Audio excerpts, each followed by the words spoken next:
예, 또 지금 대부분의 지역에 코로나로 인한 사회적 거리두기 3단계가 시행 중이어서 불가피하게 이렇게 1부, 2부로 나눠서 예배를 드리게 됐습니다. 이렇게 1부, 2부로 나누는 게 간단한 것 같지만 그게 또 간단치가 않습니다. 여러분들이 그냥 예배에 참여하니까 그런 그 세세한 것들을 따로 생각할 필요가 없으시겠지만 그 예배를 준비하고 하는 입장에서는 이 1부, 2부로 나누게 되면 여러 가지가 좀 신경 쓰이고 또 준비해야 할 것들이 많아집니다. 3단계라고 해서 전국적으로 동일하게 3단계가 지금 시행되고 있는 건 아니고, 제가 인터넷으로 찾아보니까 10만 이하의 어떤 이 지방자치단체에서는 단체장의 재량으로 그런 것들을 좀 조정할 수 있도록 그렇게 되어 있더라고요. 그래서 2단계로 지금 시행 중인 그런 지역들도 꽤 있는데, 또 우리 전남 지역은 전 지역이 다 3단계를 발령하고 또 시행 중입니다. 우리 교회가 재적 수의 자석 수의 30%까지만 모일 수 있다고 해도 그냥 일부 한 번으로 모여서 예배 드릴 수 있는데, 지금 3단계에서는 20%가 모이게 돼 있거든요. 그래서 20%를 제한한다고 하면은 도저히 한꺼번에 모여서 예배 드릴 수 없는 그런 조건이기 때문에 여러 가지 불편을 감수하고, 특히나 또 다음 주에 지금 장로 선거가 있어서 또 장로 선거도 굉장히 또 복잡하게 됩니다. 이렇게 되면 연장을 해볼까 그런 생각도 했는데 연장해서도 안 될 것 같고, 그래서 일단 광고 드리겠습니다만 좀 아무튼 좀 여러 가지가 복잡해졌습니다. 그래서 어제 오후 늦게까지 혼자서 끙끙 대다가 어쩔 수 없이 이렇게 1부, 2부로 나눠서 예배를 모이게 됐습니다.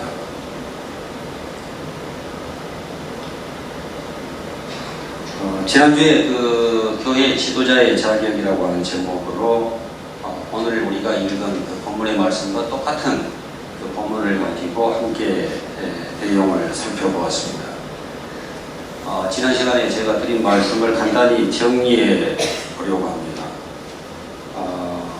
다시 지난주에 했던 얘기를 거듭 반복하는 것은 그만큼 교회와 특히 우리 장로교의 운영 체제와 당회의 성격에 대해서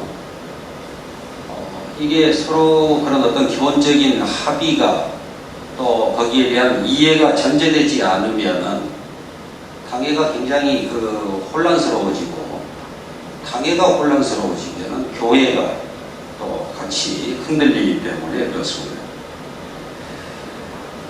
우리가 속해 있는 이 장로교는 이 가르치는 장로인 목사, 목회자와 다스리는 장로인 시무장로로 당회를 구성해서 이들이 서로 협력하고 또 때로는 견제하면서 주님의 몸된 교회를 세워가는 일에 앞장서 헌신하는 그런 구조로 되어 있다고 말씀을 드렸습니다.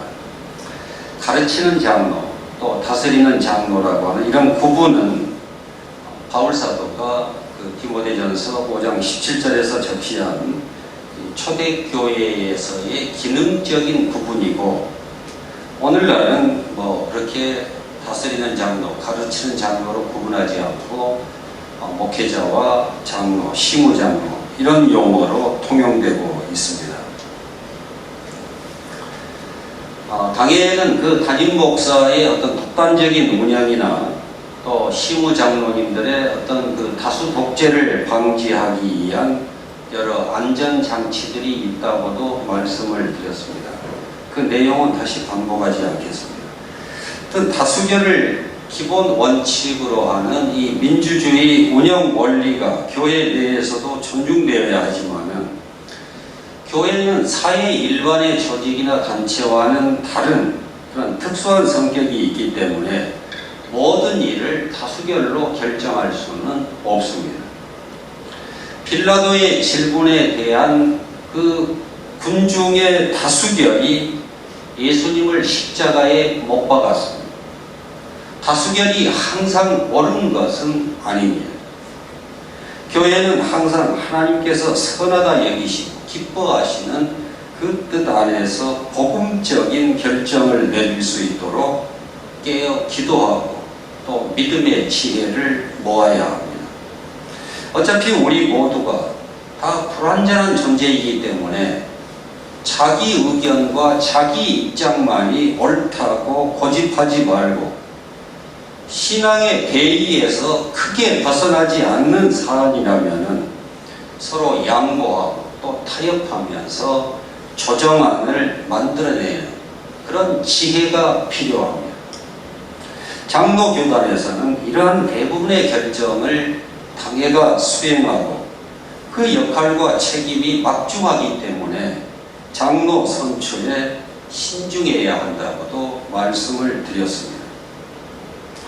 그런데 우리가 오늘 이 본문의 이 교회 지도자의 자격은 너무 높은 수준의 신앙과 인격, 또 교회 밖의 사람들로부터의 사회적인 인정을 요구하고 있어서 그러한 조건을 만족시킬 수 있는 사람이 과연 우리 가운데 누가 있겠는가 싶습니다. 그래서 제가 지난주에 말씀드린 그 가훈이나 또 학교의 교훈, 또 회사의 사원, 그 예를 기억할 필요가 있겠습니다. 정직이라든지 성실, 책임, 자유, 희생, 봉사 이런 것들을 강조하는 그 목록들은 그러한 자격을 갖춘 자만이 가정이나 학교 또 그 회사의 일원으로서 받아들여질 수 있다고 하는 그런 자격증이나 허가증이 아닙니다. 그와 같은 내용들은 그 구성원들이 힘써 지향해야 할 어떤 가치, 공통의 가치, 또 그 덕목을 제시하고 있습니다. 우리가 오늘 읽은 이 감독의 자격 역시 이러한 관점으로 읽고 또 삶 가운데에 적용해야 합니다. 성도들, 특히 그 중에서도 교회 지도자들이 그 믿음 안에서 성장하고 또 성숙하며 그 도달하기 위해서 달려가야 할 삶의 표대, 목표로서 마땅히 되어져야 할 모습, 그 지향의 강조점이 있다는 말씀입니다. 그러한 신앙의 목표를 향해서 바울 사도는 빌립보서에서 고백합니다. 내가 이미 얻었다 함도 아니요 온전히 이루었다 함도 아니라 오직 내가 그리스도 예수께 잡힌 바 된 그것을 잡으려고 달려가노라. 이런 모습을 교인들로부터 인정받은 사람이 지도자로 세움을 받을 수 있는 것입니다. 그렇다면 우리도 어떤 성도의 그 현재 모습이 아닌 그의 어떤 장래의 모습, 그의 되어질 모습을 미리 그려보면서 또 기대하면서 좀 더 마음 편하게 지도자를 선출할 수 있겠습니다. 장로 선출에 있어서 우리가 또 한 가지 고려해야 할 사항이 있습니다. 우리 교단의 헌법 제30조의 장로의 자격을 보면은 상당한 식견과 통솔 능력을 가진 남녀로서 디모데전서 3장 1절에서 7절까지 해당하고 무음 입교인으로 5년을 경과한 사람이라야 한다. 이렇게 규정하고 있습니다. 무음 입교인이라는 말은 세례를 받고 나서 어떤 그 권징을 받지 않았다 하는 얘기입니다. 그러니까 세례받고 5년이 지나면은 누구나 다 장로의 자격이, 장로 후보로서의 자격이 되는 것입니다. 권사의 자격은 이보다 훨씬 까다롭습니다. 권사는 집사로서 10년 이상 심우한 남녀로서 신앙이 돈독하고 교우들에게 존경을 받으며 진실하여 생활에 모범이 되는 사람이어야 합니다. 여러분, 이게 뭘 의미할까요?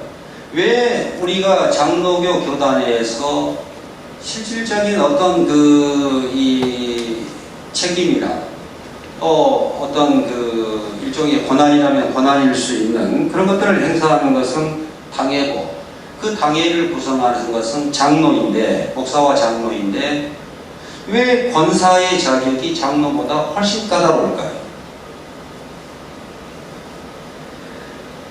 이것이 의미하는 것은 평신도 지도자로서의 장로는 그 신앙과 성품에서 두루 인정받아야 하지만은, 또 한편으로는 그냥 좀 단순하게, 좀 건조하게 얘기를 하면은, 그냥 교인의 어떤 일정 비율을 대표하는, 그래서 당회원으로서의 책임과 권한을 행사하는 그런 행정적인 측면이 있다 하는 것입니다.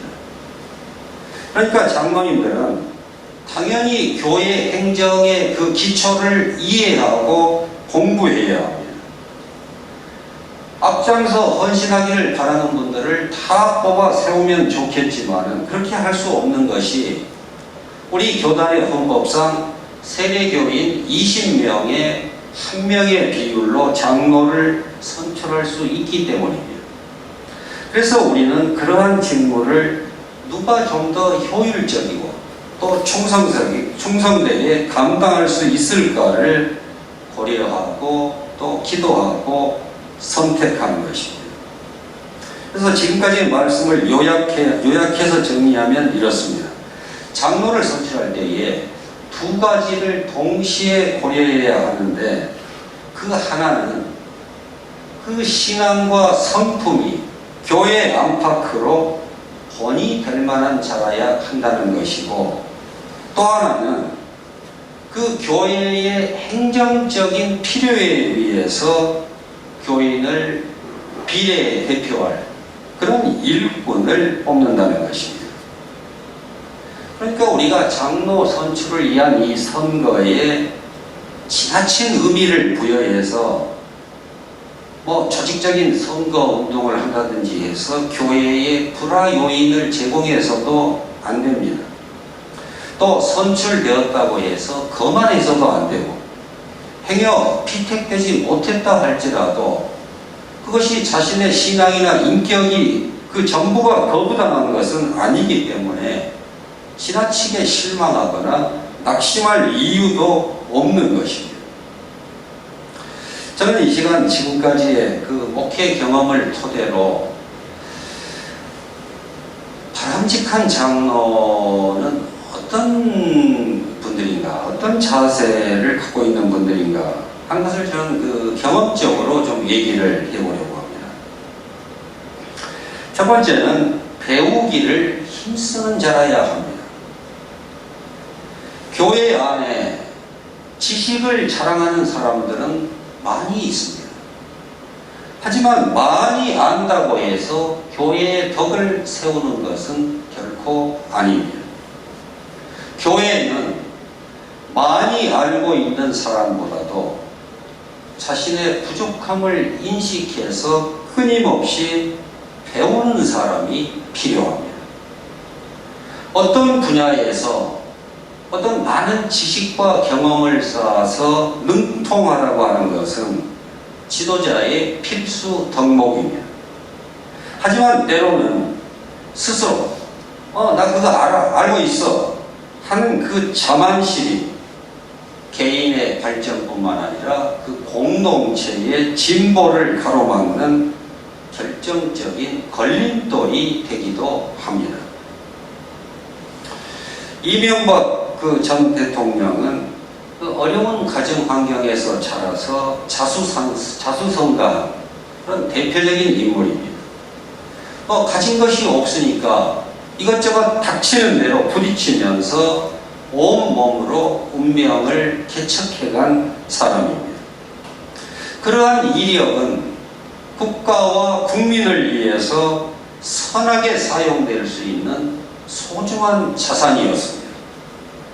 하지만 그는 그의 그 독특한 그의 다채로운 이력으로 내가 해봐서 아는데 하는 말을 남발하면서 그 주변의 조언들을 무시하고 자기 소신대로 자기 경험을 앞세워서 불도저처럼 밀어붙여서 개인뿐만 아니라 국가 차원에서도 참담한 결과를 초래했습니다. 교회 지도자가 되기를 소원하는 분들은 배우기를 힘써야 합니다.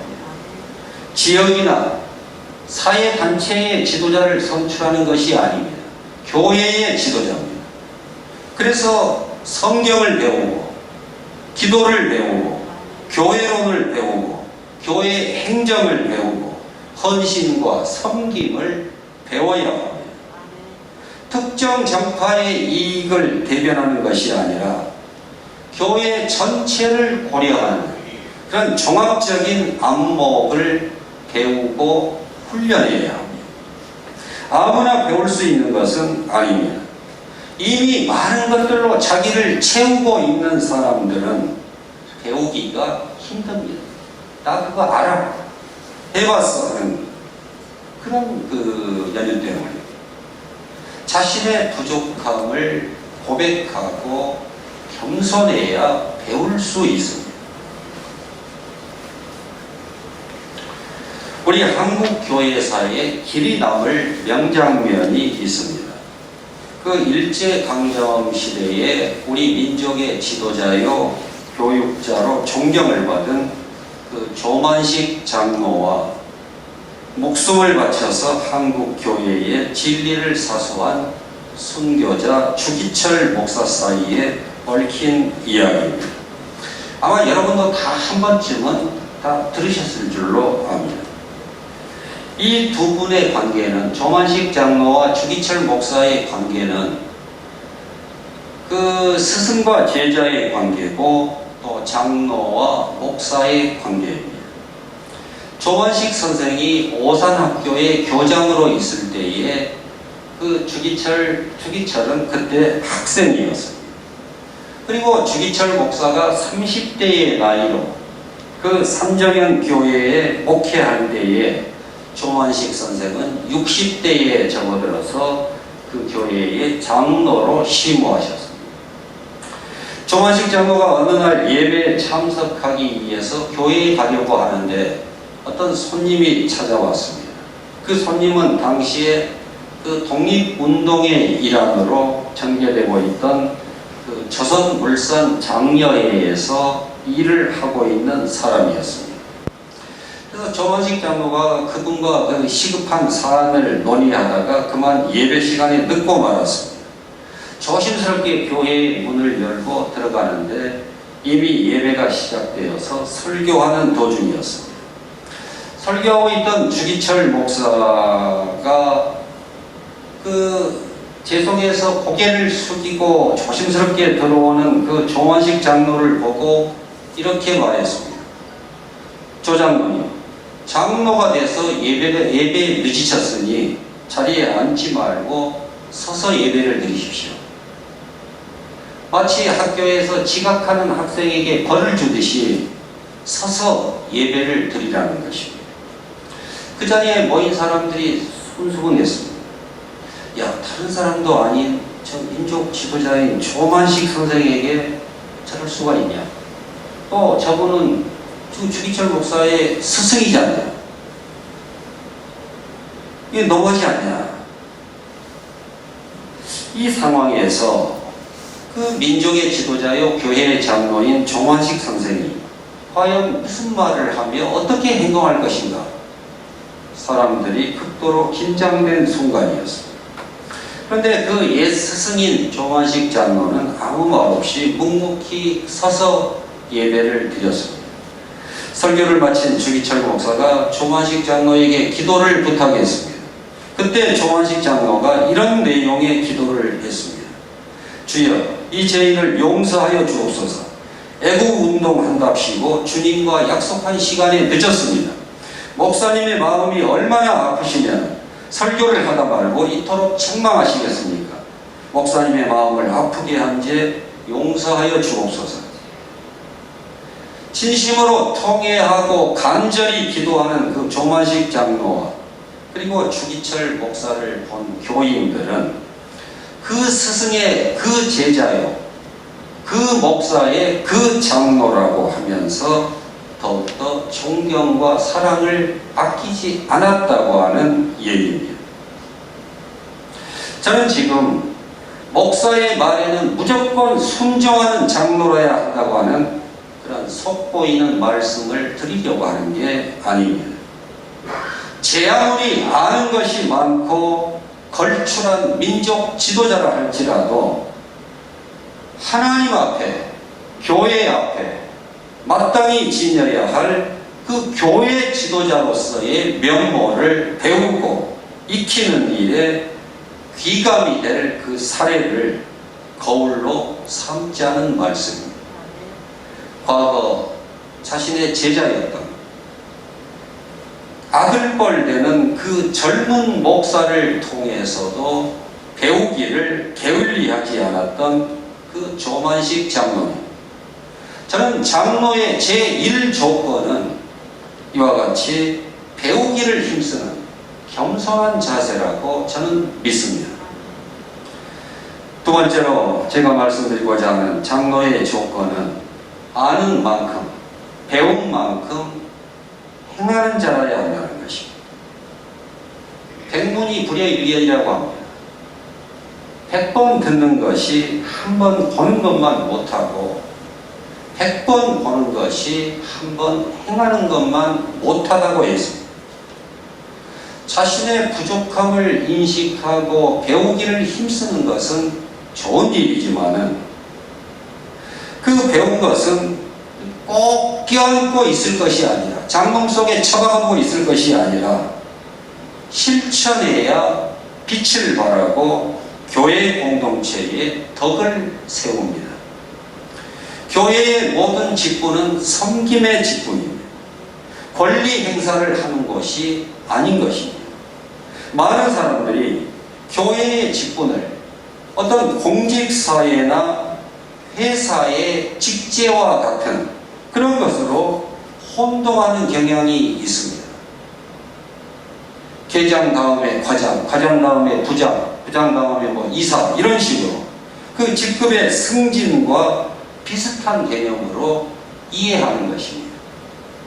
그래서 높은 지위로 올라갈수록 몸으로 뛰는 일들은 줄어들고 대신에 평가하고 지시하는 그런 일들이 많아집니다. 여러분, 장로가 된다고 하는 것도 과연 이런 것일까요? 이번 선거에서 선출되는 분 가운데에 그런 장로상을 갖고 있는 분이 있다고 하면은 선출되더라도 정중히 사양하십시오. 본인에게는 교회적으로 절대 덕이 되지 않습니다. 다시 말씀드리지만은 교회의 모든 직분은 섬김의 직분입니다. 저마다의 받은 달란트, 그 받은 은사로 주의 몸된 교회를 건강하게 세우고 땅끝까지 복음을 전파하여 모든 사람을 주님의 제자로 삼는 그 선교 사역에 봉사하는 것입니다.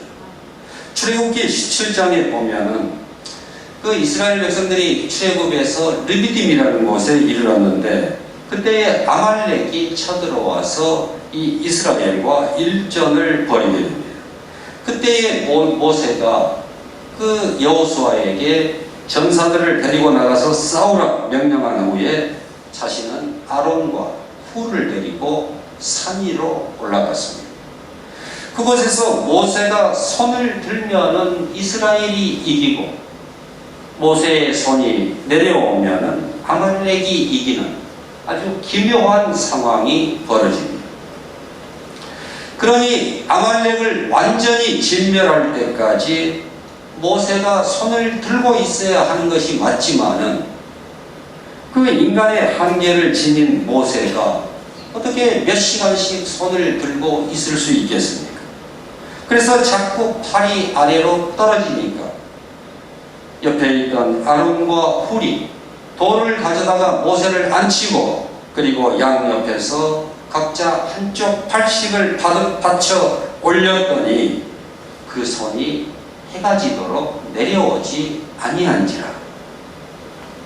아말렉과의 전투에서 대승을 거두고 그곳에 제단을 쌓은 후에 여호와 니시라, 이렇게 여호와는 나의 깃발, 여호와의 나의 승리, 이렇게 명명했다고 하는 것 아닙니까? 이 말씀도 언뜻 보면은 장로님들이 목사의 목회 방침에 전적으로 협력해야 한다고 하는 그런 뜻으로 해석하고 적용하기 쉽습니다. 물론 그런 의미로도 이해할 수 있습니다. 왜냐하면 목사는 늘 교회의 평안, 교회의 화목, 교회의 성장, 교인들의 영적 성숙을 연구하고 기도하는 사람이기 때문에 그걸 돕는 게 마땅한 것이죠. 거기에 이의를 제기할 만한 건더기가 없습니다. 하지만 지금 이 산 위에서 아론과 훌이 그 모세의 피곤한 팔을 받쳐드는 것은 누구를 위함입니까? 모세를 위해서입니까? 이스라엘 공동체를 위해서입니다.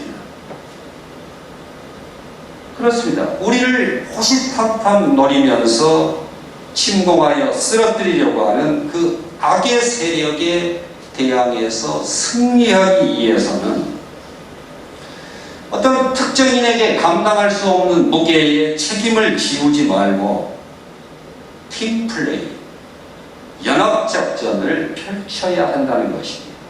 그것이 하나님의 뜻입니다. 하나님의 구원 의지가 있어도 성도들이, 그 가운데서도 교회의 지도자들이 공동체의 살 길을 먼저 모색하여서 연합하지 않고 지 좋은 방향대로, 자기 생각대로 각기 튈 때에, 제 방향으로 튈 때에 그 공동체의 결국은 패망할 수밖에 없다는 것이죠.